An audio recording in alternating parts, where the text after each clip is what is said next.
Luffy is not the true sun god in One Piece. Who does this world really revolve around? Imu and the Gorosei lie. Fans have been excited about the Gorosei since the announcement of St. J. Garcia Saturn's upcoming trip to Egghead Island. This is the first time we have seen one of the five elders leave Mary Joa.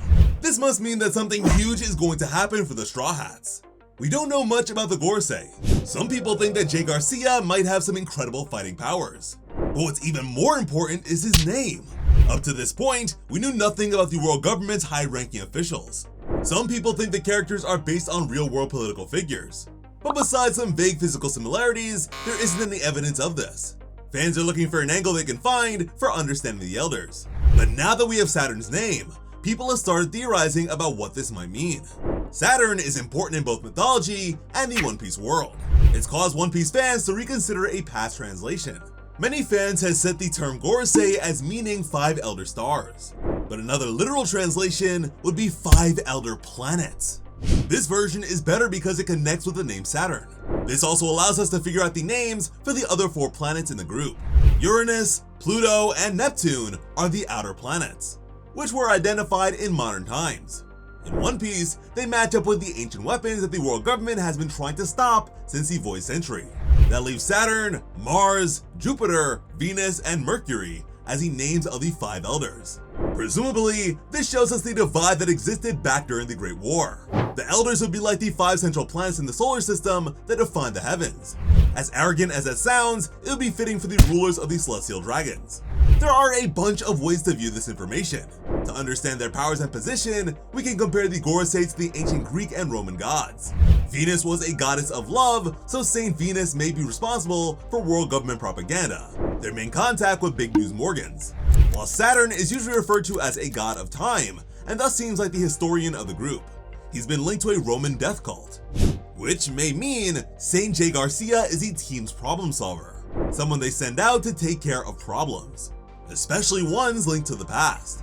Based on the idea that the Gorosei are the planets, some make bold assumptions about the entire One Piece world, but that's a bit too far. Fans think that since the Gorosei and the ancient weapons represent planets, their secret leader, Imu, must represent the Earth. That's the best way to justify their opposition to Luffy, who seems to represent the sun thanks to the Nika fruit. After all, the Gorosei seem to be based on an older idea of how the solar system works. With this, the center of the cosmos for the people in One Piece would be the planet Earth. This is because everything seems to revolve around Earth. We even have some evidence for this within the story. For example, we've seen the Ohara Planetarium.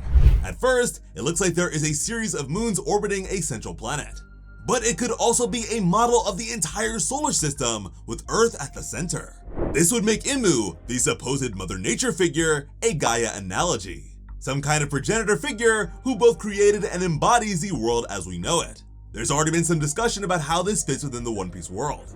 Master scientist Dr. Vegapunk has said that Elfruit users become weak when they touch seawater because nature is mad at them.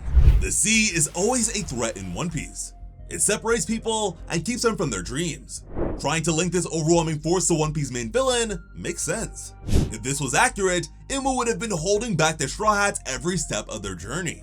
Except there's a major flaw here. And I'm not even talking about watching plot armor without punching the subscribe button like it's a celestial dragon. The Mary Joa secret. If you think Imu is a mysterious figure who controls nature and represents the One Piece world, then it would make sense that the world government is related to the sea. This is an ocean-dominated planet. The mother of nature is water. If Imu rules the world, then they'd have unrivaled control over the seas, right? The ultimate sign of their mastery of the world. But the world government has problems like everyone else. They're forced to use sea stone-hulled ships to get through the calm belt. Neptunians attack them like anyone else. Under this Imu is Earth theory, Poseidon, leader of the Sea Kings, would be part of the ancient rebellion against Imu. And this leaves the world government without anything backing up this thematic idea. Imu is not only far from the water, but this ruler is also kept away from it on purpose. The red line puts Mary Joa as far above the seas as possible. That fits for a Mother Earth theory from our perspective, but not so much for the One Piece world. Imu's subjects, the world nobles, all have those spaceman helmets to only breathe filtered air.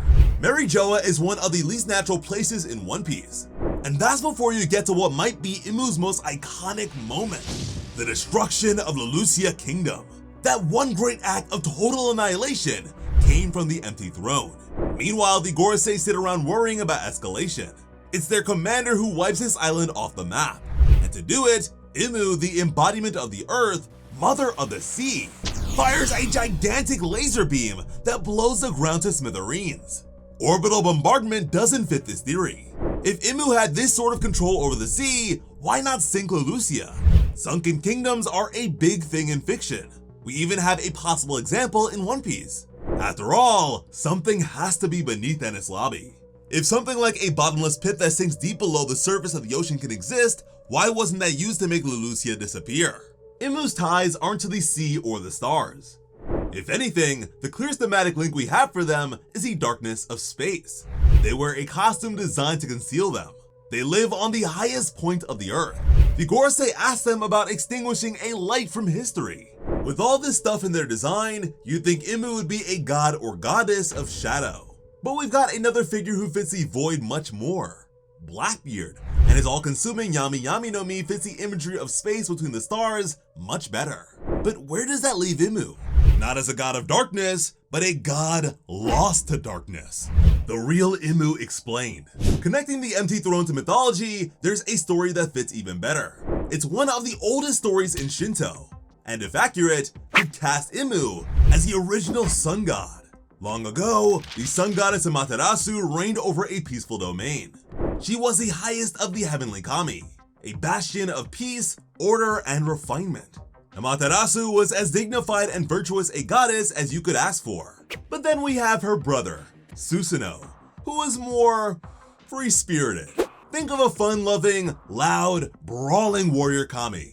He was kicked out of the heavenly realm by the father of gods, Izanagi, and when he went to say goodbye to Amaterasu, they had a contest of god-making. Susanoo declared that he had won, but got a bit too into his celebration. He caused a lot of damage to Amaterasu's domain.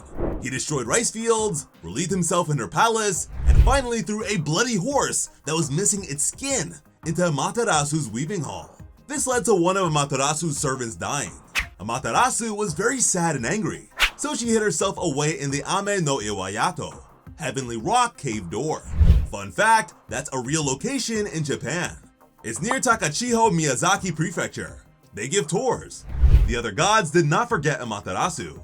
They clustered around the cave, trying to think of ways to tempt the goddess outward. They planted a tree, decorated with gems and jewels, clothes, and a mirror, trying to appeal to the goddess's pride. But there was nothing they could do. Sealed inside the cave, Amaterasu wouldn't listen to any other arguments. When she withdrew from the world, everything became dark. That feels like good inspiration for Imu. It fits with what we know of their history and actions. There was a war long ago. It led to the destruction of an entire civilization. Imu is still standing around, thinking about what was lost, even centuries later, leaving the world below to darkness. The darkness Imu was created through the world government. Instead of being the mastermind of that ancient war, Imu may be trying to ensure it never happens again through their control of the Marines. If there is any power in the One Piece world dedicated to maintain the status quo, it's the Navy. The world government is an unquestioned power. They can wipe out an island like Ohara with no real pushback. They can enslave people, and nobody has the means to fight them off in totality. There's the Revolutionary Army now, but that's only arisen in the last few years thanks to Monkey D. Dragon. We have no sign that there was any kind of opposition to the world government between the Void Century and a few decades ago. If there's no one to oppose them, the war that once devastated the world could never return. This explains Imu's desire to crush light.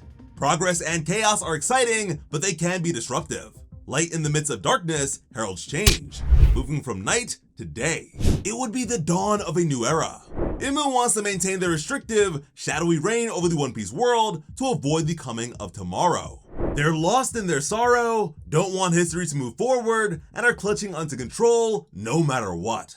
Romance Dawn. This all seems to contradict one key fundamental point of current One Piece lore. As of the finale of Wano, Luffy is the closest thing this setting has to a sun god. He's the one who ate the Hito no Mi, model Nika after all. That puts him as the new incarnation of this world's sun. The bright shining light, the guy who brings hope to a world lost in darkness. Nika is a god of liberation, and the exact opposite of everything the tyrant Imu seems to stand for. Doesn't this contradict the idea that Imu is also tied to the sun? Not quite. We never got to how the story of Amaterasu in the cave ends. This is the story of the day-night cycle after all. What made her finally return from her self-imposed exile? There are a few versions of that part of the story, but most attributed to a dawn goddess, Ama no Uzume. She ended up doing a sexy dance that made the other gods laugh and finally drew Amaterasu out of the cave to see what was going on. A grand myth about someone doing something ridiculous yet funny to save the day. Laughter is what fixes the whole world, and a sexy dance is a crucial turning point for everyone. Is there anything more One Piece? I doubt Oda will go down that exact route, but the principle holds. After all, Romance Dawn was the beginning of Luffy's story. With that being the original title for One Piece, the idea that Luffy will bring a dawn to the new era makes a lot of sense. As much power as the Straw Hat Captain has, his effect on the people around him is more extraordinary. This is especially true during Wano, where he washed up in a conquered nation and ended up leading an uphill battle against the Beast Pirates. He's strong, sure, but his greatest value in the war against Kaido is his ability to inspire people. Yamato, Otama, the prisoners, time after time, people rally to Luffy. The raid on Onigashima would have crumbled if he hadn't inspired his forces with the unveiling of Gear 5. That gives us a better sense of his role and what he represents. He's not the god of the sun. That was the original Joy Boy's title. Luffy is the god of the dawn, someone who brings light into the darkness, who restores people's hopes and dreams. The goddess Ama no Uzume even married Sarutahiko Okami, tying this dawn myth to a god who has a kanji for monkey, Saru, in his name. But wait, does this mean that Luffy is going to marry Imu? What do you think? More likely, Luffy will become the sun god of the new era, dethroning the old, darkened sun.